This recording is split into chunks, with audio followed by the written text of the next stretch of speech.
Welcome to Nacho Fitness Coach. I'm Sara, the expert. And I'm Caleigh, the beginner. Join us as we discuss fitness culture from our two very different perspectives. So grab yourself a protein shake or a glass of wine. And let's get started.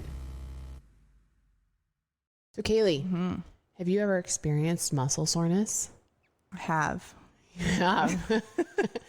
Oh wait, have we already talked about this? My muscle soreness? Or that you've had some? On the podcast? I don't remember. It's been like almost a whole year now of like episodes. And it's like, I feel like we've talked about this, but then it's not in our notes. I think it was like a side. I don't think we've dedicated an entire episode to it. I think we've had some side conversations. So I think we're going to talk about it. Let's talk about it. Muscle soreness. The whole thing. The whole thing. If there's one thing that you have all this experience, right? Yeah. You're very experienced. I happen to be fairly experienced with sore muscles. Well, I fancy myself a bit of an expert just in that time spent with sore muscles. You know what I mean? Yeah. All right. So then you're the expert in this area. All right. I'm just gonna, I'm going to turn this over to you today. No. This is Caleigh's show now. Oh, Lord. So we should have started with the Sara instead.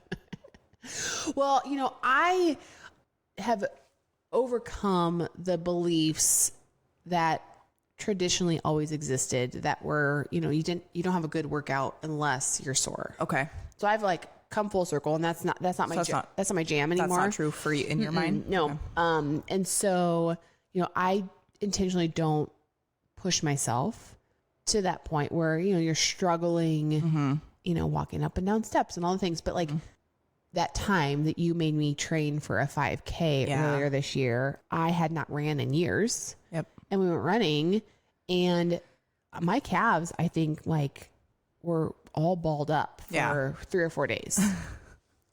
They were hot mad. It's like, well, that's what I get for running. And what did I tell you? You sent me a screenshot of the exact conversation that we had earlier. Right. When I had sore months previously, you actually took the time to go back in your text message chain and was like, oh wait, I have the perfect response for this. And I was like, ooh man, my calves are mad. And you're like, oh, here you go. And I had some advice for you. Yeah. Great. Here, let me go ahead and take this. Like a screenshot. The advice was, LOL. Drink some water and some protein. You'll be fine. Yeah. And a protein shake, and you'll be fine. Yeah. Which I'm like, okay. That's actually really great advice. The student becomes the teacher. Yeah. See, isn't that funny how quickly that happens? And so I was like, oh man, I have not felt that soreness in my calves for a long time. Okay. So then in your mind, are you you just know that what caused it, that it's normal. Yeah. Ish. And that you're fine. It's I'm going to fine. go, In a few days, timeline that it's going to go away. In a few days, it will recover. Your body will eventually recover. You weren't Googling is this just muscle soreness or am I injured? Right. No, but I feel like maybe that's some experience that you can bring to this conversation, because that kind of sounds like something you might do. I don't know anything about I don't know. So what? I'm asking for a friend. Right. So what are some things that you have Googled then when you've experienced muscle soreness? When you go to the Google, to Dr. Google, am I just sore or am I injured? Did I injure myself? Okay, what are some of the answers you got back? Do you remember? It was pretty clear that I was sore, severely sore. I really wish I could feel this severely soreness that you describe sometimes, because I'm like, listen, but it can't be that bad. Okay, but you are somebody who has experienced that kind of muscle soreness spread out throughout your athletic, career. My entire life. Yes. Really. Yes. And where the day, because it was when we went in and lifted for the first time. It was your fault. We lifted and we did. And I don't think you pushed me beyond what you thought I was capable of doing. You did a lot of squats and deadlifts that day because we were working on form, and we were working on trying to find your correct. And so even beyond what I was lifting was we did a bunch of squats. We did a lot of reps. I've never squatted. That's true. Before. Fair enough. Did you feel during that time that we were at the gym that you were going to have effects, or did you still leave the day feeling like, okay. While we were lifting, I knew there was a certain point where I told you, because I think you were like, we could do another set, and I was like, I think I'm good. Yeah. And I didn't feel too like over pushed at that point. When I left the gym, I think this is what we talked about at some point on the podcast. I left the gym, walked down those 2 stairs. Oh yeah. And I was like, oh no. Oh, this is going to be bad. I knew it was going to be bad. What? Steps or having to go to the bathroom are the two things that are just... Let me keep going. Okay. There's more to this. So I think that was a Saturday. I went home. Well, there was a dresser that my husband and I needed to get out of our basement that day. It was like my goal for the weekend was to get this dresser out. And so I was like, let's do this now, because I think I'm going to be in some serious trouble at least tomorrow. So we did it. So I lifted that dresser and we carried it all the way out. But I knew, I could tell that day. It was like spasming, shaking. And you were like, what is this? And this is the next morning. I mean, I'm not even trying to be dramatic here. I'm just trying to keep it real with you. Okay. Keeping it real. I stood up out of bed. It was my quads. Yeah.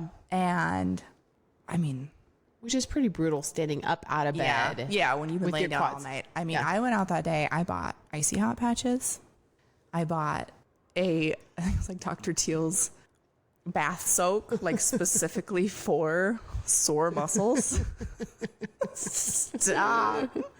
Like, did you go to the store, or did you send your husband to the store to buy these things for you? Because we still had to like live life. And so we had like I was like, can we stop at Walmart? On the way home. Did you go in and do it, or did you sit in the car? I didn't. Now, don't get this wrong. Like, I wasn't like, I'm posted up in bed for the next like 1 to 3 days. Like, I still like had to live my life. It was. You weren't very happy about it, though. It was a rough one. And then, so there was that got better. Turns out it wasn't an injury. Goodness for Google. And then I had bought the new minimalist shoes on your recommendation. And I ran on my treadmill for a mile for the first time, basically barefoot. Right, without heel striking, and just your on gait the balls completely of changed. my feet, essentially. Right. So now I had a whole issue with my calves, which is like 1,200 probably calf raises later. Yes. Really? Yeah. Think how many steps you take when you run a mile. Yeah, that was a lot. And it was, I mean, recovery was pretty much the same. Busted out the muscle recovery, muscle soreness, bath salt, and no icy hot. No icy hot. Good. I can't stand the smell of that stuff. Yeah, but sometimes it helped with my... Do you think it really helps, or do you think it's maybe more of just a mind? It might be. It helped me. It's that smell. Just get you every time. It might. So it's something about the menthol, because that's what's in the bath soap too. It's like a menthol. I don't know. Should we Google that? It's been a long time since I went to medical school. You're in menthol. I can't spell. Muscle soreness. So delayed onset muscle soreness is what you were experiencing. So that's number one from healthline.com is just the description of delayed onset muscle soreness. DOMS, as you'll see it for short. Yeah. The second category, or the second bullet that came back in the search, is from mayoclinic.org. Muscle pain, when to see a doctor. So you kind of see the two of those. It was bad. Like, okay. So I had the quads. Then shortly after I had the calf situation, there was I had COVID like a few weeks after that. Well, right before I found out I had COVID, I had been at the gym. Right. And I did some free weight, some bicep curls. You're like, whatever this is, what does this do? She's like sitting here, which you can't see when you're just listening to her voice, and she's actually like curling her hand. Like, what is this? I was doing this. He was doing this. With the free weights, whatever that means. Whatever. I don't know what I was doing or what muscle, but it's just like this right here. I'm like, okay, it's a bicep curl. For those of you that can't see her. So this is an audio medium. Oh God, I'm sweating.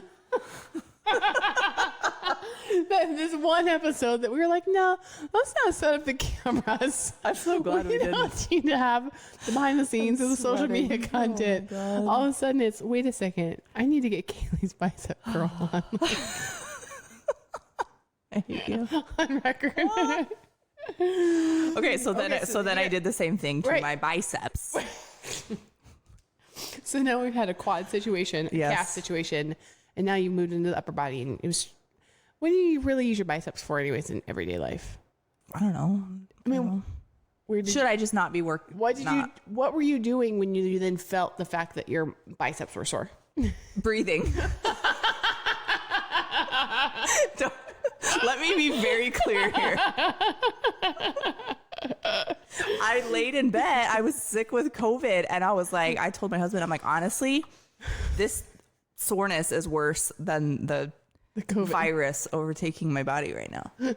It was so bad. I'm like, actually, that's why I'm in bed. It's not even the COVID. It's not even COVID. It's because I can't. It hurts to drink a cup of water. It did. I think the biceps were the worst of the three situations that I had. It was bad. And that was all on me. Right. That wasn't even you making me do anything. No, I didn't have anything to do with I was at the gym by myself. This is why I need to be supervised.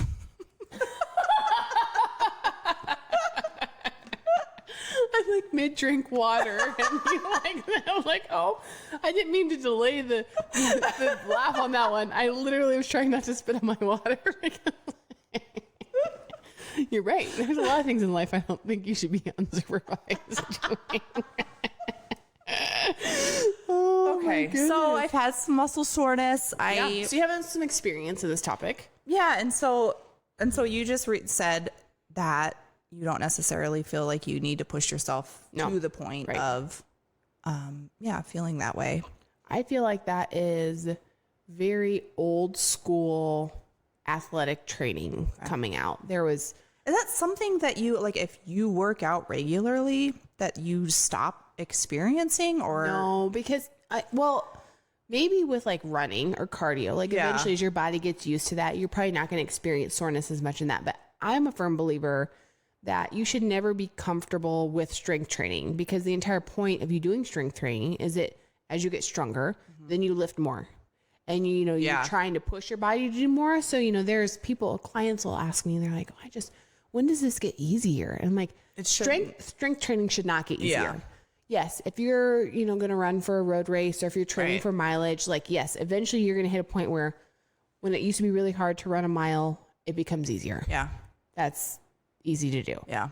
But when it comes to strength training, no, once you get comfortable, you should start lifting more. And when you start lifting more, what you just have to do, there's that old school mentality that, you got to finish out that last rep. Mm-hmm. It doesn't matter how horrible your form is or how slow you are, you got to finish it out. And there is just a lot of information that's coming out now as it's getting studied more and more and more about strength training for health and wellness, and not necessarily for performance or, some sort of event or whatever, that you can have a lot of positive progress with strength training without being sore. Okay. That actually the better approach is that you are consistent.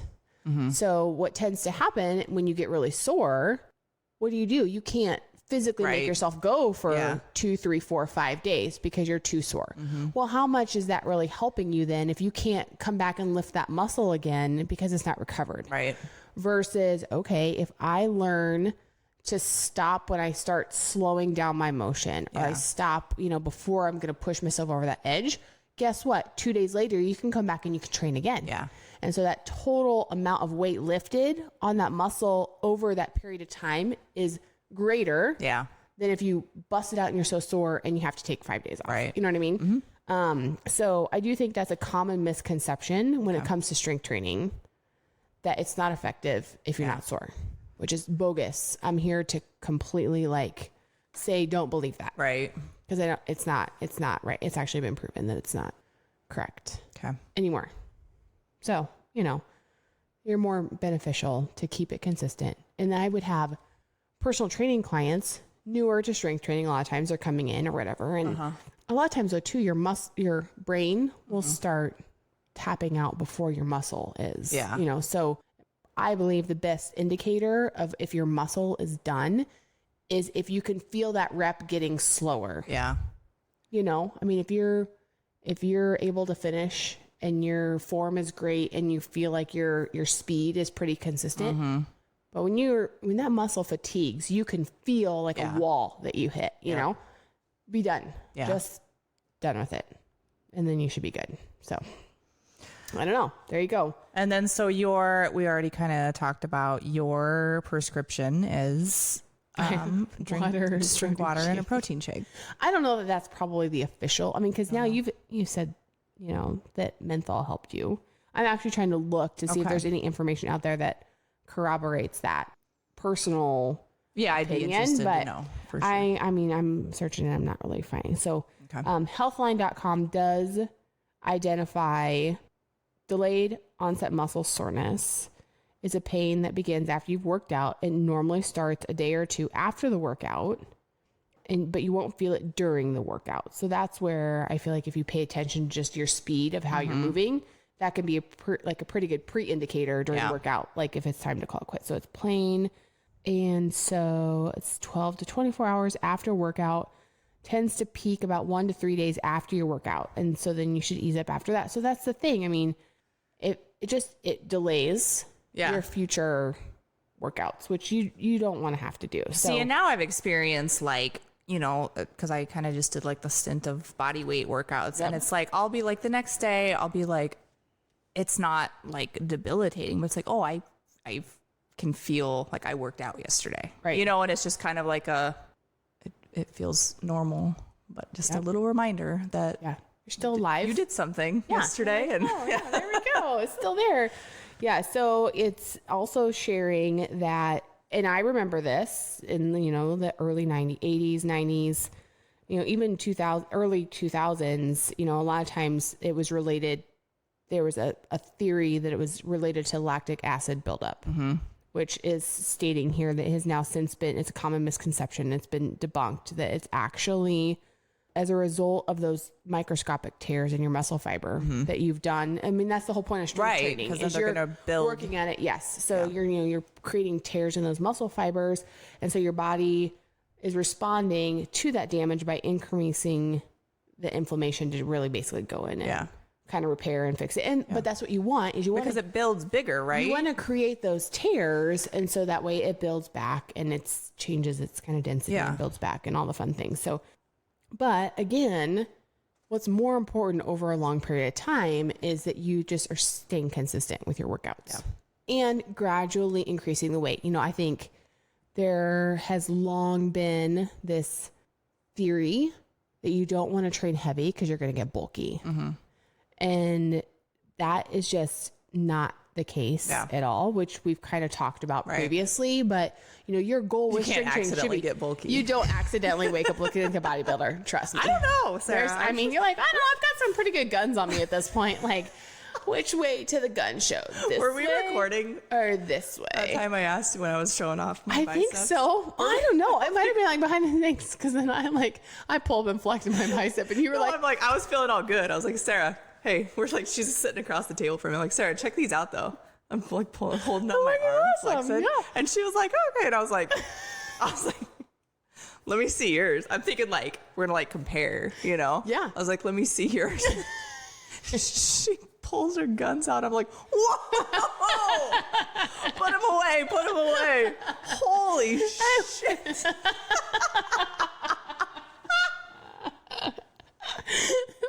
Just kidding. No, put them away. We're even keeping those. Damn. Oh my goodness. They're not the same.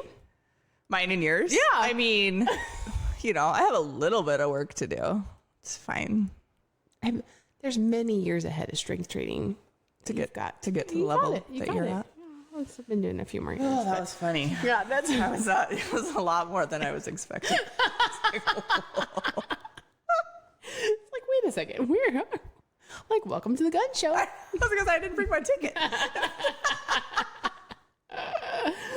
That is definitely something that You know, it's comfortable for me to feel like in toned arms in tank tops. Yeah. You know, like that's just always, I like that. I like to feel, and you know, people will argue back and forth about like, okay, well, do you really need to lift biceps?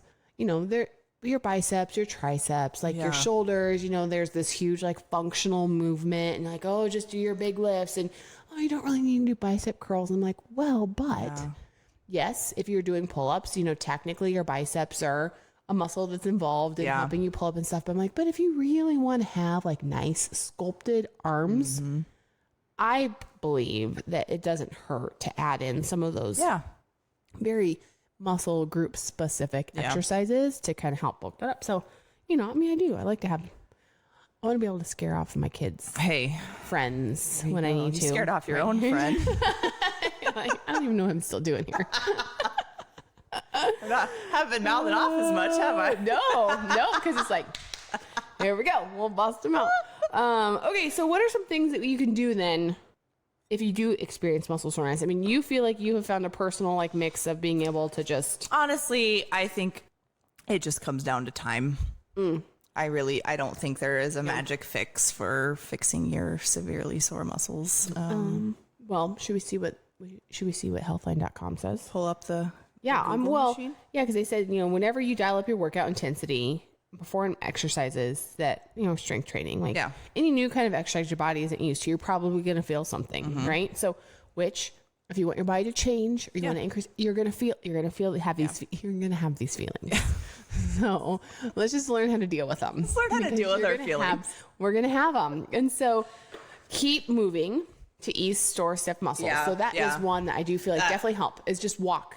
Keep moving the muscles. You don't have to go work out. You just, don't sit down and watch a movie. Nurse it. And just be like, okay, I got to get moving. Even if it's like a 10-minute walk, that definitely does help. Another thing that does help, I don't know if this can be on your list, but sleep. Oh yes. Sleep is a huge help for recovery. Good. Absolutely. Sleep. A full night's sleep helps with recovery.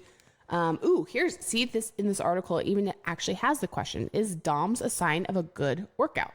So my answer earlier was no. Some people think that useless you feel, wow, the editor did not catch the fact that sentence is not written correctly, but some people think that useless you feel super sore. Unless. It should be unless. Okay. I didn't know if you were. It doesn't. I'm useless? No, you just can't read.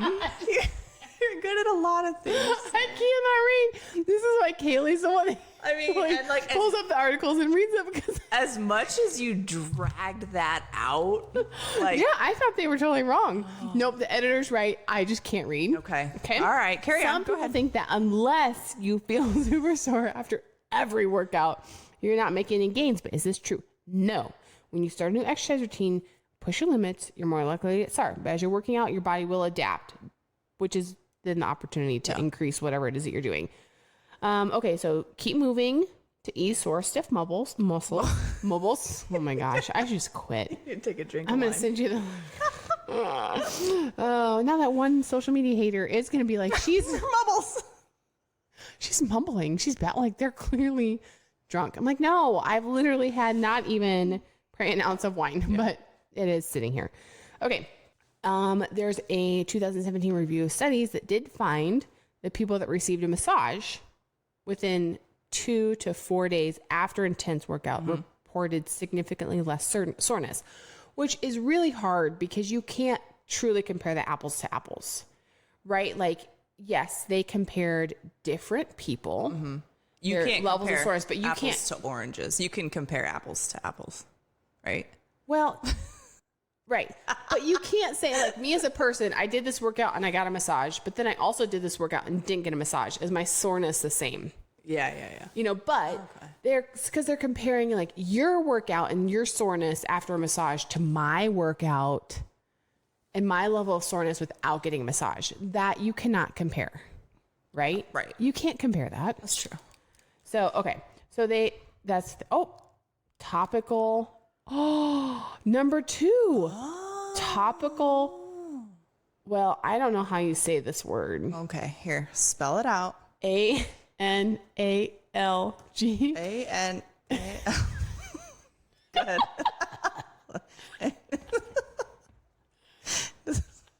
That says anal. Okay. Is there more? I just stopped there.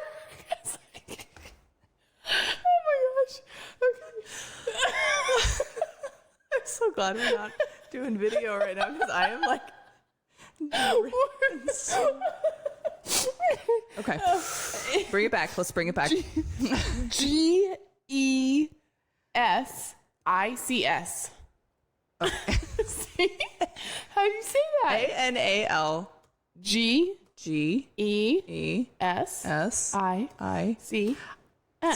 I've always said, and I don't know if this is right.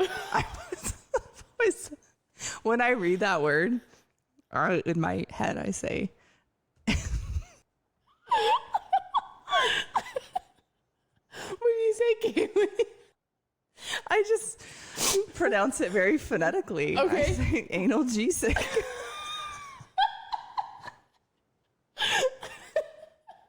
Oh my gosh.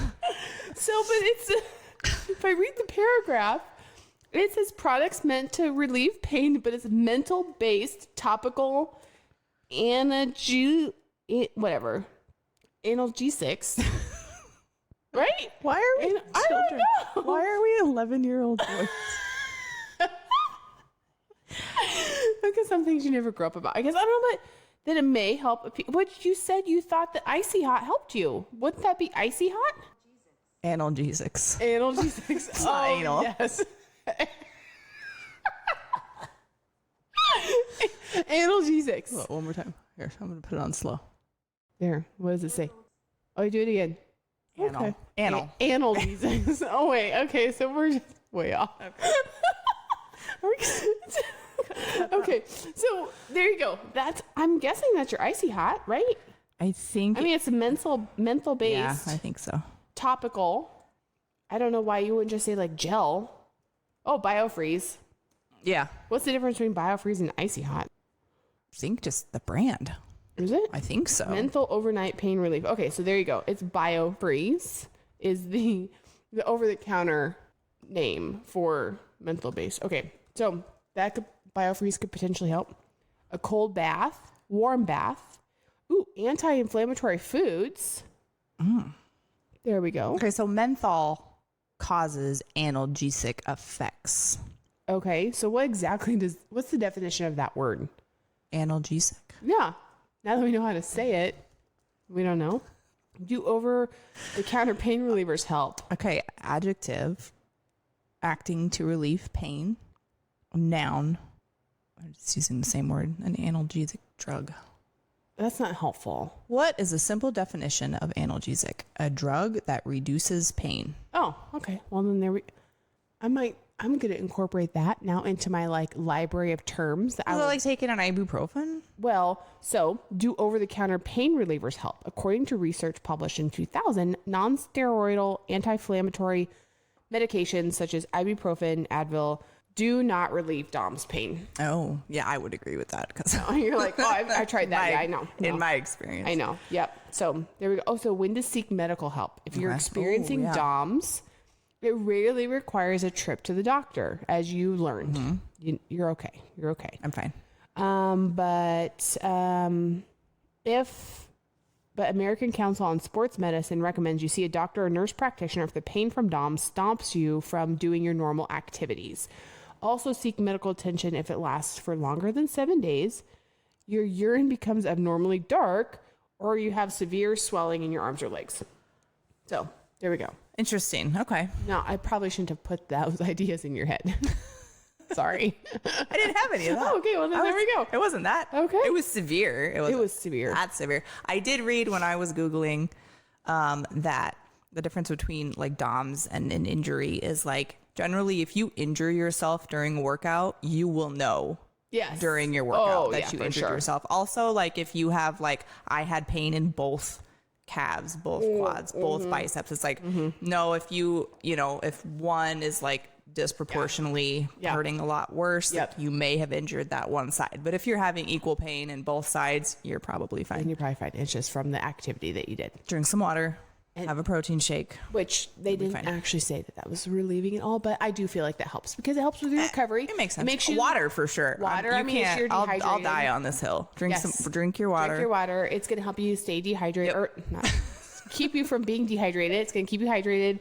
The protein helps those muscle fibers rebuild. I mean, that's what's giving them the energy to go do that. So, it helps. So, see, I wasn't that far off, but anyway, so, I thought for a minute this episode was going to take a real super left turn when I couldn't actually stop laughing enough to get the words out. I mean, I'm crying. I have tears. I don't think I've ever seen you laugh like that. So silly. I guess it's just the mood for tonight. Okay. Man. Well, then there we go.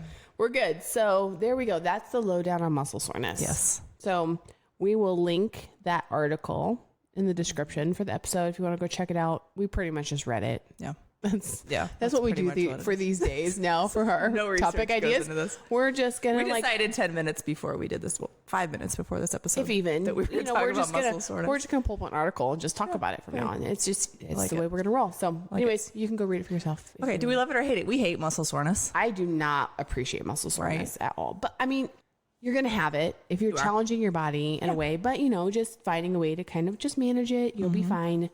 It's part of the process. Now let me ask you this: when I had you run with me, and would you do that differently? No. Well, about the only thing you could do differently, like that particular workout, if I remember right, we did like a half mile. Yeah. And because we were building up to training for the 3/4. Was it? So we were training to run the 5K. Yeah. So that was our very first. We made it 3/4 of a mile. Yeah, we made it. But then we walked the rest of it. Because sometimes with getting ready for races, like you just need to get your body physically going that distance.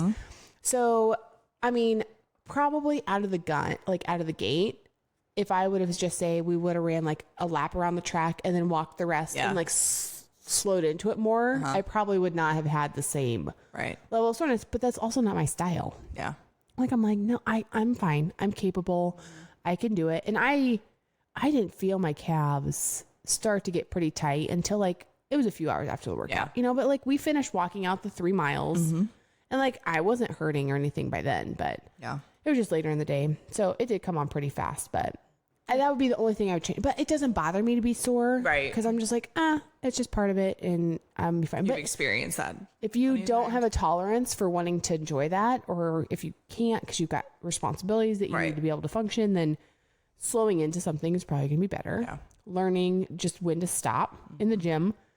For me, it's what I would coach people to do is like that one rep where you can tell that your pace slows down a little bit. Just have that be your last one. The days are over of that. Like you got to get to 10. Yeah. You got to push through it. It doesn't matter how much I spot you, like you're going to go. It's like, no. Don't do that at all anymore. It's not productive. So anyways, I don't appreciate it, but I know it's part of the process. So it is what it is. Okay. But you're going to experience it if you're doing new things. Yeah. So go do new things. All right. I will. So that's it. That's where we're at. That's what we got for muscle soreness.